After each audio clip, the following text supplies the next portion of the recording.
So you have a tender rate and you love overlanding. You have plans to do it big on the trace and some super glamping. One ideas, deep news and reviews, a podcast the first rate and here just for you. You don't have to think about it, join us and be about it. Something interesting we want to hear about it, come on let's talk about it. Welcome to Waypoint Overland's Random Waypoints Podcast.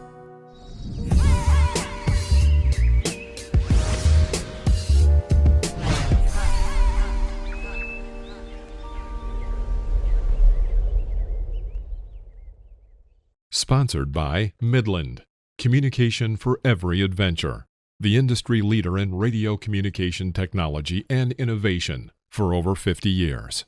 Sponsored by MYMEDIC. Sponsored by TEMBO TUSK. Sponsored by Shower Pouch. Sponsored by DMOS Collective, mission built and made for mobility. Sponsored by Trek. Sponsored by Hard Impact Designs. Always remember, the opinion you follow should be your own. Just consider the things stated here to be a second opinion from a complete stranger online. Hey, what's up, Mike? Oh, beautiful day down here in Baja, California. I hear we have a mutual friend down there with you.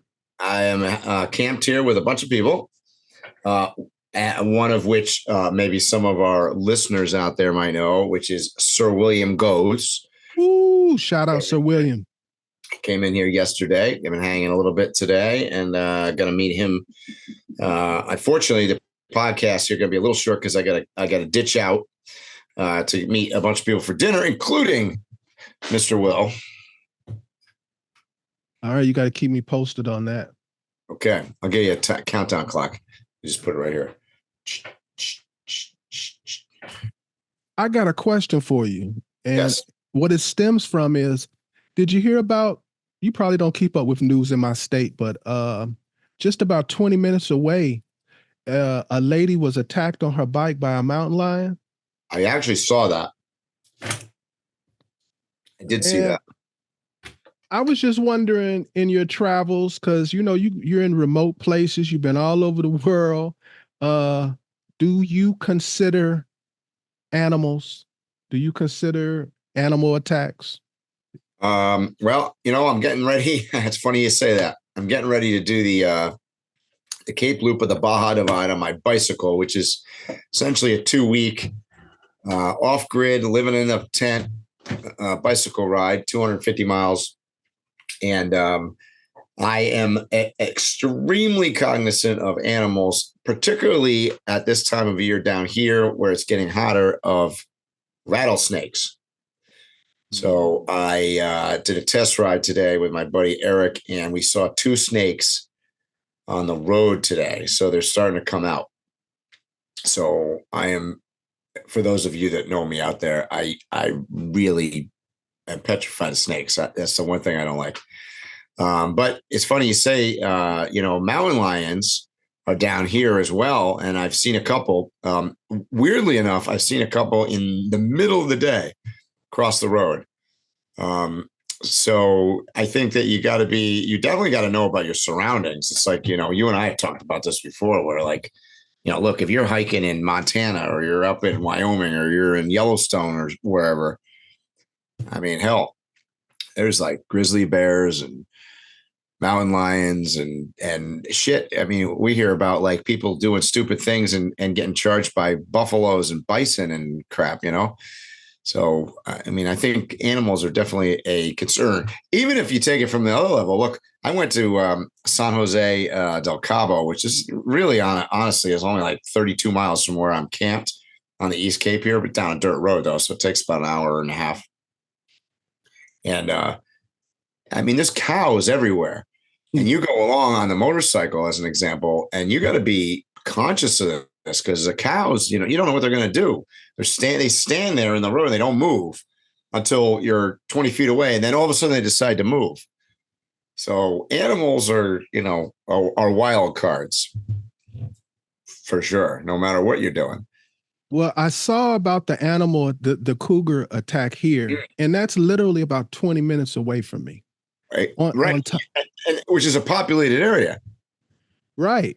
And where I live, I'm seated at the bottom of the mountains. And there's two mountains in our city. They're called Tiger Mountain and Cougar Mountain. So Yeah. the point I'm making is we have them in the area. We all know it. But being honest, I walk around here and I never think about it. Bears sometimes come right up to our right up and down our street. Yeah. I never think about bears. When I'm traveling, I'll just get out of my vehicle and take a picture. And maybe I'm using a long lens. I might walk maybe 200 yards away from my vehicle. I don't have my spray on me. I don't have anything. And I think I've told you before, one of my scariest things that ever happened to me was a bear crossed my path between my vehicle and me. And he went on ahead and went his way, but it could have been far worse. I was not prepared. And even with that story, I go out into the wilderness and I'm kind of very casual about the idea of animals. And I don't think I'm the only person. Oh, no, you're definitely not. It's like, I think we all have the attitude that we're king of the animals, right? And, I something as stupid as I keep my shoes outside the truck all the time. Well, I mean, let's be honest. We have right where I am right here. We got tarantulas, we got scorpions, we got all sorts of stuff. And you're right. I don't think about it. Half the time I go outside, I'm walking around barefoot at, nighttime. You can't see anything. Who knows what's out there? So I do think it's a human condition, if you will, that we are maybe cocky is not the right word, but we're definitely probably not as careful as we ought to be. I think when nothing happens, you're doing something and nothing happens and you keep doing it and nothing happens, you kind of get numb to the idea of being cautious and preventive and proactive. Yeah. I do think it matters where you are. I will tell you, when I was up in northern Canada and, up on the Dempster Highway and going Alaska Highway, even up through Alaska, I was more cognizant of bears in particular, and particularly making sure that, you're not leaving food out or things that are going to attract them. And as we know, to your point, unfortunately, I think people are kind of cocky in the sense that one of the problems that we're having is the reason that there's so many bears that are coming into, say, a bunch of spots where Overlanders says you can, boondock camp, is because people are not very good about this. So after a while, the bears are like, hey, a bunch of guys are coming in here like every night. There's a different, truck or van parked here, and they leave food for us. So next thing you know, it's grizzly bear hangout. Yeah, and that's bad. Yeah, I happen to live in an area that has a lot of wildlife. They just passed a measure. They're going to reintroduce brown bears into Washington State. Yeah. Washington State, Idaho, Montana, and I think Oregon all have several packs of wolves that were introduced. They weren't natural. They were introduced. And we have a lot of wolves. It's not like if you frequent the woods, you will see a wolf. Yeah. And obviously wolves are another one. Caution, remember, wolves are pack hunters, right? So they work in a group. And if they sense, or any animal for that matter, senses that there's some kind of weakness, or that they have a possibility or a capability of succeeding in their aggression or attack, fair game, right? Right. I remember one day I was in a discussion about recognizing a wolf, and I had to tell somebody, you'll know a wolf when you see it. You won't. People think wolves are smaller than they are. Wolves are big. Wolves are real big. I mean, right now, every night we have where I'm camped here in southern Baja, we have coyotes. And they're I mean, very prevalent. Like we have coyotes every night, and they come by, and I've seen them, outside my truck. I'm talking within 10, 15 feet of the truck. They're around just about every night. You hear them howling and making noises, and they usually are in packs of, I mean, it's somewhere between 10 and 20 of them. There's a lot of them. They're pretty small, admittedly. They're not super big. They're not like wolf size, but it freaks you out for sure. Just the sound alone. And we're talking on land. You over in Baja. It ain't white sharks right there. Oh, we've got sharks. We've got, hammerheads can be super aggressive in the water. We've got even what do you call it? Killer whales, sharks out there. So there's things that can, and like I said before, rattlesnakes are very prevalent around this area. We have a bunch of killer whales in our area. We have different pods. They literally make the news. They'll be like pod A or pod 2 or whatever in the news. We're fortunate to have, there's some that only eat seafood, and there's some only that eat like whales and porpoises and stuff like that.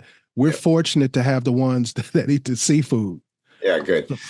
Yeah, but those things can be. I know the ones down here, boy, they come in. If they come in, they very rarely come into where I am, like in the Bay Area here.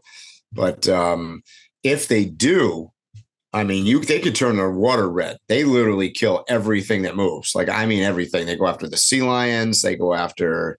I don't think there's anything they don't go after, honestly. Now, they say there's never been a recorded attack by orcas, but most human contact has been with the ones, like I said, that eat fish. I'm not taking a chance with those orcas. No, and I don't really. I mean, I would be worried about being mistaken as for a fish. Right, right. Researching my trip through South America, I realized. I mean, I looked up what the biggest predator was, and it was the jaguar. Have you seen a jaguar? No, they're not native to the part of Mexico that I'm in. They, although we do have a black panther here that lives up on the mountain, like right behind my truck here. That also, by the way, is not native to the Baja Peninsula. I don't know if it's in southern Mexico or not. I do know it is in. They're in southern Mexico for sure. Yeah. Probably southern Mexico, Central America for sure.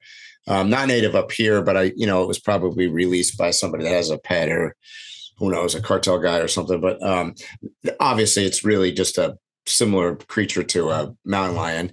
So it can survive here perfectly fine. So, but you're right. The jaguars, particularly in the jungle areas, Central America, even going into South America, would be a concern if you're in the woods, I suppose. I hear that so many people are traveling through the Darien Gap now that the jaguar is like the most feared thing now. Mm. Yeah, I think I mentioned on the podcast last week or the week before, that 1 million plus people went through the Darien Gap in 1 year. So it's it ain't what it used to be, I guess, the way you could say it. We got buddies, hey, Iron Horse Overland, that we talked about we talked with on a couple podcasts ago. They, I just saw today, they are on their way to Honduras. They were in Belize, and then they went to Guatemala and El Salvador, and they're making their way through Central America right now. And I've got a bunch of friends overland. For those of you listening out there that know Overland Uncharted, they're over on mainland Mexico right now. Emergency Getaway, and a couple of my buddies with an ambulance, they're traveling through mainland Mexico. I probably got 30 friends now that are traveling the Pan American Highway that are in mainland. Most of them are in mainland Mexico right now, but many of them are on their way through Central America as well. So, you and I have talked about this quite a bit. I think everybody's plans open-ended at this point. I think a lot of them have felt like the Darien Gap is a no-go. I mean, obviously is a no-go to drive through, but is a no-go to ship over as well. So the going discussion about it seems to indicate that most people are finding that Texas to Columbia is the route. So that's just passing that information along. I have not focused on it too much because I'm just simply not quite there yet. But it's disappointing for people like me who had originally plotted out a route where I envision, of course, driving down through Mexico mainland and Central America, and then getting to Panama, and then get a little ship around the Darien Gap, and then keep going down the that is looking like, and you know what I'm going to try to do, Phil? Let's try to get, I don't know them personally, but there's a outfit out of Panama that is arranging shipping. So I think they'd be great. Let's get them on the podcast. I dialogue with them a little bit, but I'll send them a message and say, maybe let's get on the podcast, because they might be able to give us a whole nother story about how we can get to South America. Mm-hmm. Well, I never hear that side of the story. I've talked to a zillion people who are trying to do it. I haven't really talked, on camera with anybody that's on that side of the fence. That would be awesome. I think that's an excellent idea. Yeah. Then we work on that. So things to look forward to out there in listener world. Oh yeah. We had a special guest today that something happened with our scheduling. But with that said, I just want everybody to know we have like a laundry list of overlanders, travelers, explorers, adventurers that we have set up in the coming weeks that we're going to interview. Some I haven't even, because we do so much correspondence back and forth, I haven't even mentioned everybody I'm talking to. Yep. But I think we'll make a formal announcement on some of the people moving forward that are going to be on the show. Yeah, no, looking forward to it. There's a lot of people out there. I'm happy to see so many people traveling, particularly right now, because as we all know, with conflicts going on around the world, and I suppose they're always going on. It's been going on for, the beginning of time. But there's some, I call it critical locations on world routes that are having problems. So, i.e., Ukraine is a big blocker for Transasia. Some of the stuff going on in Central and South America is a problematic. We just talked about the Darien Gap. Africa, you've got this, North Sudan, formerly Sudan, but like North Sudan, even South Sudan problems, Darfur region problems. So the East Coast to Africa is an issue. West Coast, it's problems over there too, particularly in the northwestern part of Africa. So like there's a lot of key locations that are issues for people that are on long-term travel plans. So you're seeing some changes. You're seeing people, possibly spending time in Australia or shipping to New Zealand or shipping to Iceland or spending more time in the United States. Or, I'm doing I'm working with a guy, which I can't give out details quite yet, but they're working on I'll just call it a movie for now. It's not a production, more of a film production of Baja and the increased travel. Let's just say more people traveling down the peninsula, and how that affects land use and accessibility and, problems with just resources and everything else, which, by the way, is what you're seeing in the United States, particularly in the West with Moab and Oregon. I've seen it in various places. They want to close down trails or change the way access is, or even you and I talked about like national parks and making reservations and stuff like that. So, I mean, there's a lot going on, and there's probably a lot of reasons behind it. And I don't proclaim to know all of them, but, certainly, COVID and the pandemic changed travel. Starlink accessibility to the internet, change travel. There's a lot of stuff. I mean, I don't know if you can blame it on any one given thing. There's just a lot going on. The popularity of quote overlanding, the marketing behind it. We've talked about this before on podcasts. You know, Overland Expo being a premier event of that, but in doing so, they've expanded this whole world and turned it into more of a commercial environment. So there's lots of stuff. I remember in my younger years how much it was encouraged to travel, not just by like family members or something like that, but I mean by the culture. The American culture was kind of incentivizing you to travel. And we need to do a complete podcast about this, as a matter of fact. Yeah. It seems like they are trying to take travel away in they're trying to get you out your vehicle. They're trying to get you not to travel. It seems like everything is to incentivize you not to travel.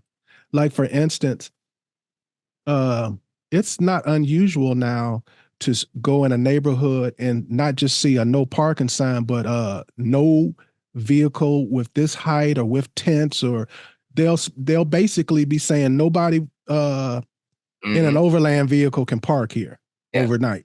Yeah, no overnight parking, no parking here, you know, no big trucks, no, you know, there's a lot of that.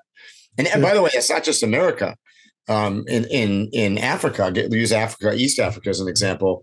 They've many of the country national parks have limited what kinds of vehicles you can drive.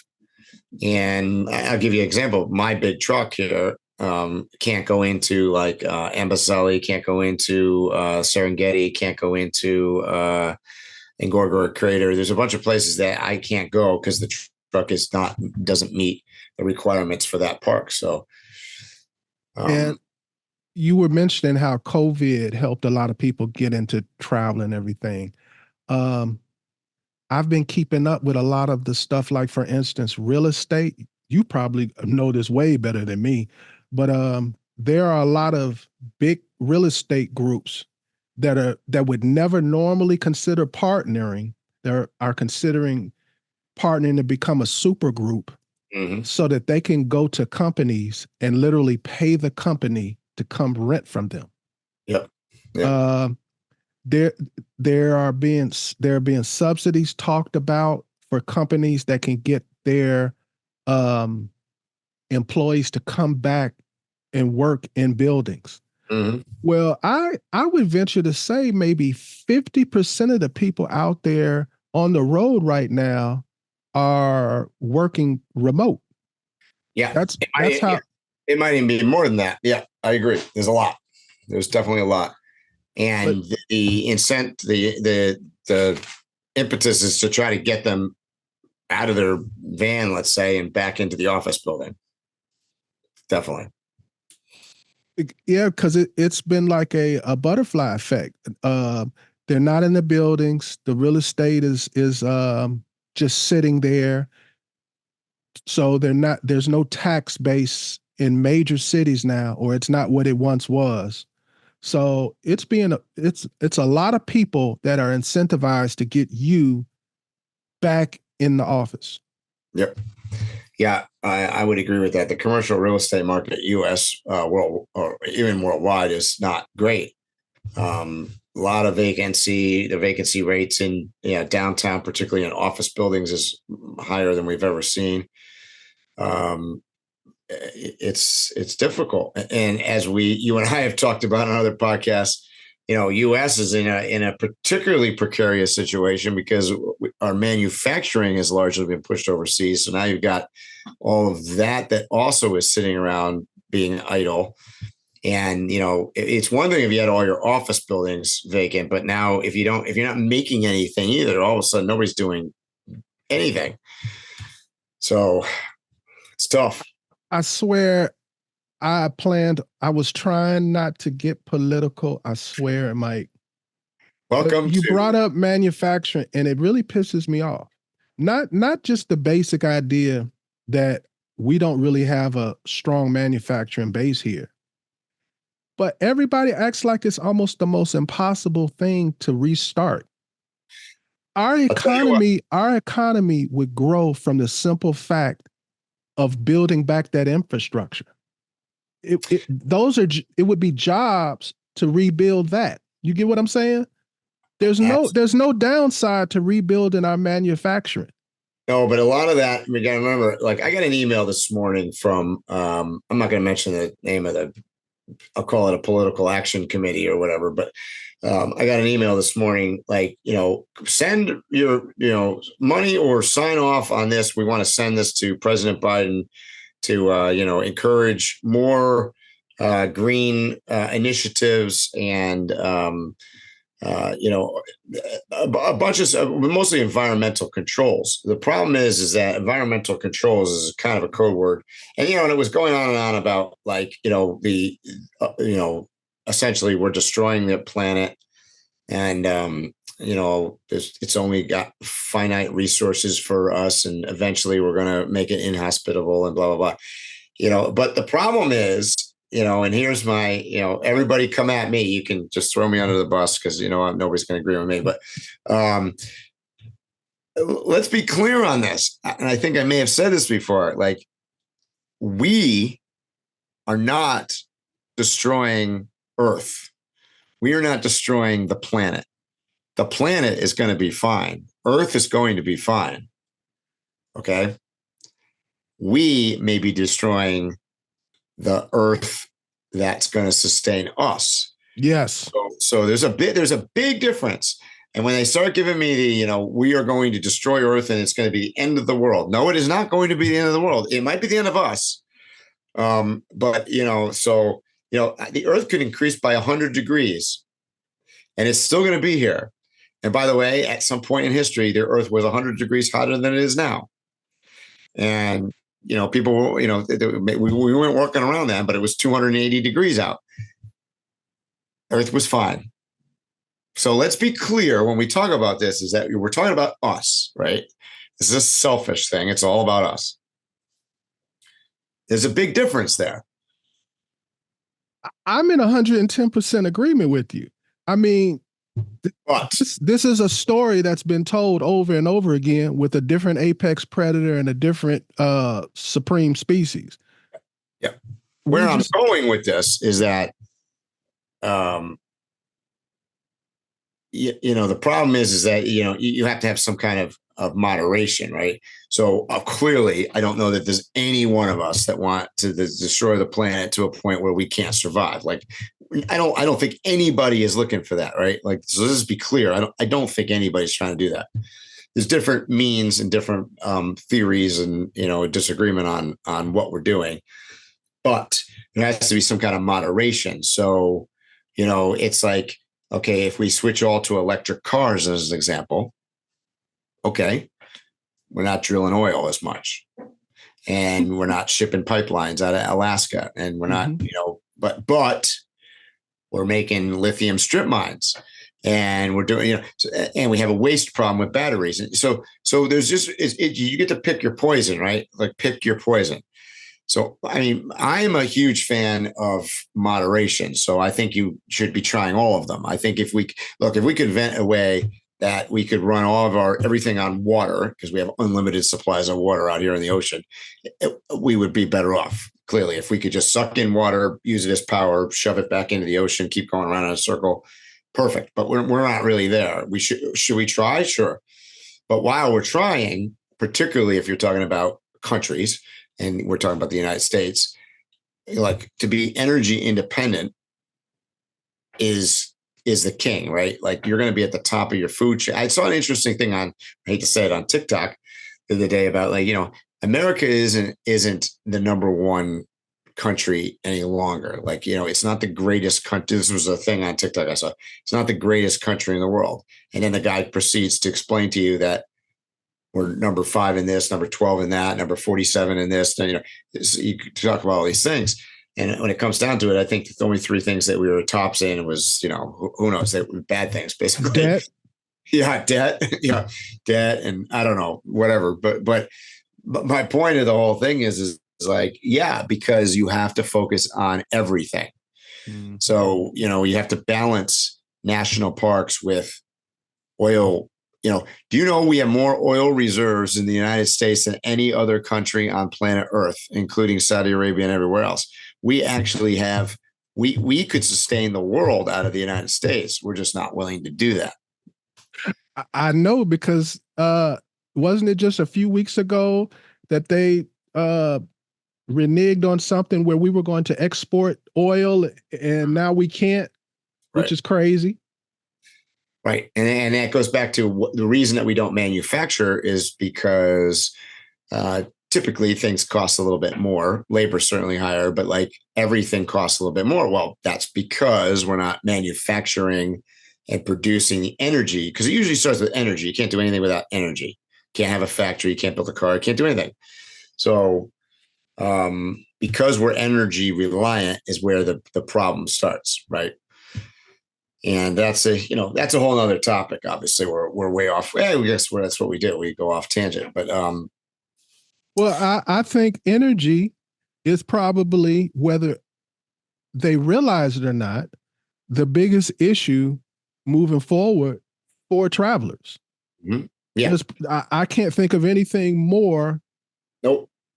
Yeah, like Mike said from Iron Horse Overland in our interview last week, the thing that shocked them in their travels was how expensive it was to move around because of the fuel.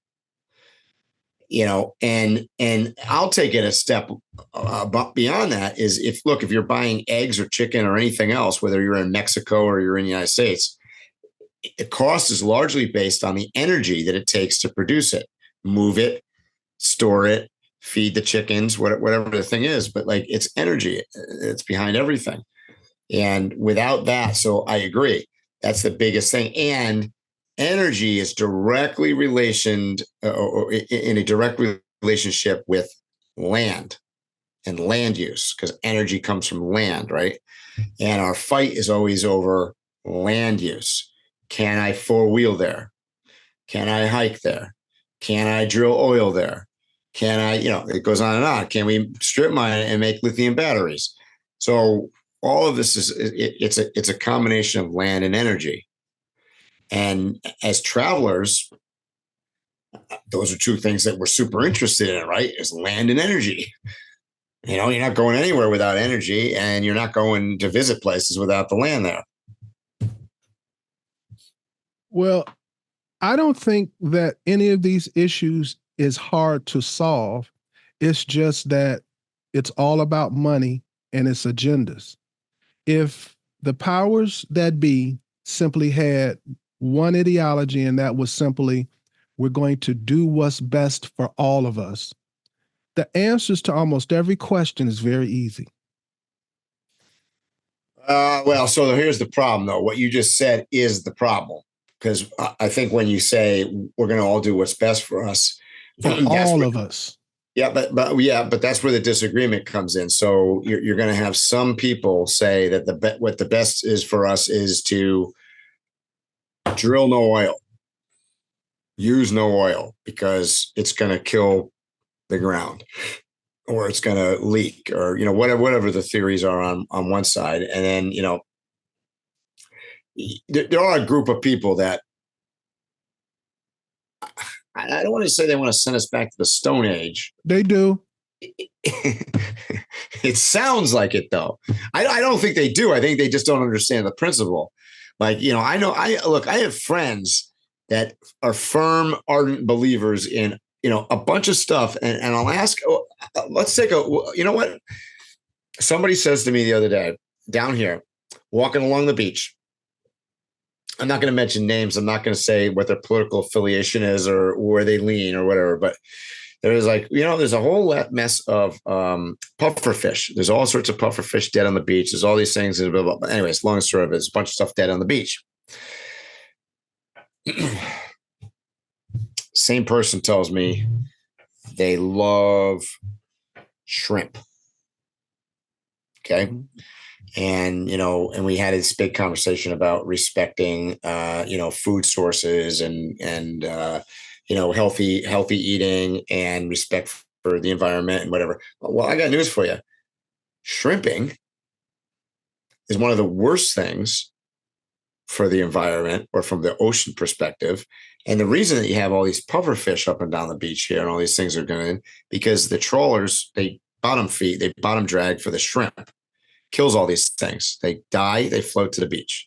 So when you look out there, so you take a bunch of people that are, anti, I don't know, whatever they are, they're anti, against, their favorite food is shrimp. Yet it's like saying like your favorite thing in the entire world is as nuclear bombs, but you're against war. I don't know what to tell you. My roundabouts of the story is I don't think most people understand how shit works. That's the best way to say it. They don't understand how shit works. Like, look, probably a lot of us would be vegetarians if we actually spent a lot of time in a factory of any kind, processing chicken or beef or pork or anything. We'd probably all be like, oh God, I can't eat that. But we do this. We put the blinders on and we move forward. We have been, but it's okay if you admit to that. We are so detached in modern society from how things were and how things go. There was a time when it even was up till when I was a child. There was a time where a farmer didn't grow the same thing on his farm year after year after year. That's right. Either he replaced it with something else or he just let that land sit there for a year. Yep. There was a time where people who lived in a region near a forest or plains or whatever, where they'd go a season where they didn't hunt for something because they knew it was best. We're not about that. No. We need to have seasons off for like crabs, seasons off for like salmon and stuff like that. You have to go a year without having your salmon and bagels. You know what I mean? But nobody's willing to sacrifice. That's nothing. No, it's a detachment though, because it's the same. It's the concept of just, if you know how things actually work, you'd have probably a different mindset. It's like we've talked about this before, the oil thing where, the pipeline. Okay, we had a fight for 10 years or more than that about the pipeline coming down from Canada through the United States down to Texas so they can refine the oil. Oh no, vetoed the pipeline, right? So instead of putting it on a pipeline, now it goes by trains, it goes by trucks, which are running on diesel, which is running on the fuel that the oil was going to go through anyways, and we're trucking it all. So it's still getting there. I think there's people that fought the pipeline thinking that that's going to shut it down. It doesn't shut it down. They find another way of doing it, which is, by the way, worse. And it's what you said. People aren't really educated on anything they discuss. There are a lot of people, and I understand the psychology, but there are a lot of people who the idea of that pipeline, they're like, oh, they're destroying the wilderness and blah, blah, blah. But they're not realizing how many trucks and trains crash and spill oil far exceeds maybe a crack in the pipe every 5 years. Or you see the train going by, blowing black smoke into the thing because it's running on diesel. And that same pipeline that would have moved millions of gallons of oil, you know how many tractor trailer trucks it takes to move that same amount and what that does for the price? Mm-hmm. And then, sure enough, those same people that are like, well, how come eggs cost so much at the grocery store? That's why, it's disconnected from reality. And it becomes frustrating for sure. And I'm not, look, and this is not a political statement because I don't care what side you're on or which way you lean. I mean, it's just facts. It's just facts. It is. But tell me you haven't had a conversation with somebody that acts like they're not facts. Exactly. Yep. It's like, even though, you can talk, the hot button right now, right? You God forbid we even bring it up on the podcast. but you say the word global warming, right? And that is, to me, it just is my viewpoint. Does it seem like it's occurring? Yes. Is it caused by us? Probably, so, to some extent. Was it going to happen anyways? Don't know. What's it going to cause? Don't know. Is it going to continue that way? Don't really know. And then you've got people that are like, directly blaming, let's hypothetically say that, it's the United States. They didn't sign on to so-and-so accord, blah, blah, blah. The reality is, if you look around the world, most of the pollution and most of the really bad stuff is not coming from what amounts to actually a very environmentally controlled society in America, but there is no environmental controls in many developing countries. I remember driving through Africa, and in certain countries, you go into this, you can't even breathe. They're burning like trash. It's going up. You can't, there's smog everywhere. Where do you think that ends up? We're on the same earth. It's the same world. Yeah. And people will be like, well, this third world country has been in business doing this for years. How come they can't become a first world country? And you basically explained it. If you allow a third world country where you have all your major manufacturing to literally let their culture actually expand and grow and mature, one of the first things they're going to want to do is stop all the smoke and manufacturing going on in their country. Mm-hmm. That's right. Yeah. So it's challenging. And I don't know. I don't know what the answers are, but it affects all of us. And to bring it back to the podcast and to travel and to land, this is a thing that's happening. Like, my viewpoint, like take Alaska as a good example of this. Alaska is the last frontier in the United States. It is amazing to go explore. And it's amazing as an overlander to go down some of the backcountry areas that, off grid up there and everything. Does that have to be balanced with, maybe there's a pipeline, which, by the way, there is a pipeline. There's a real whole reason that we can actually get there and go see it is because of the pipeline. If the pipeline wasn't there, we couldn't even drive there. It wouldn't be a road. So, is it all bad?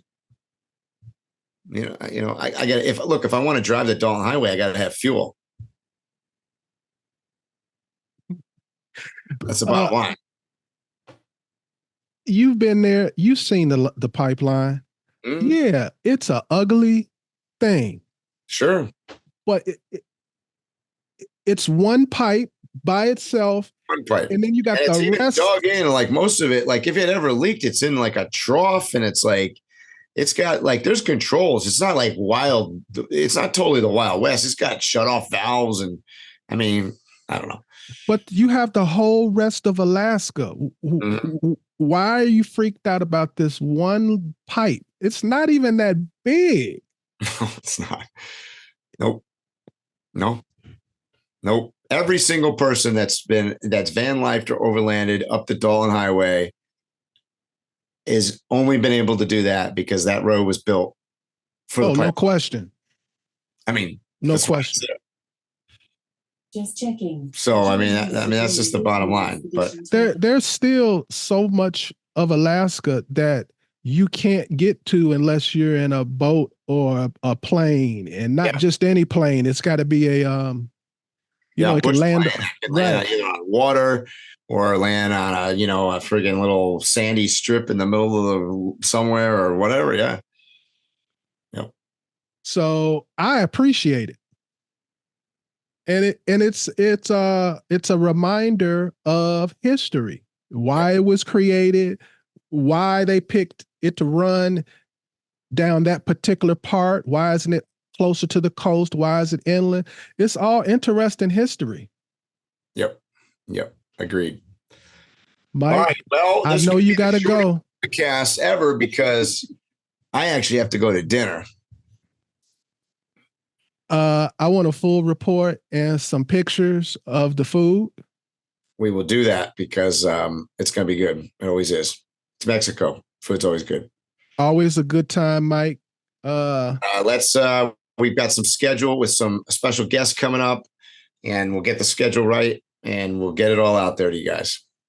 So either next week will be a big person, or we will be announcing who all of these big people are that we're bragging about that you want to see.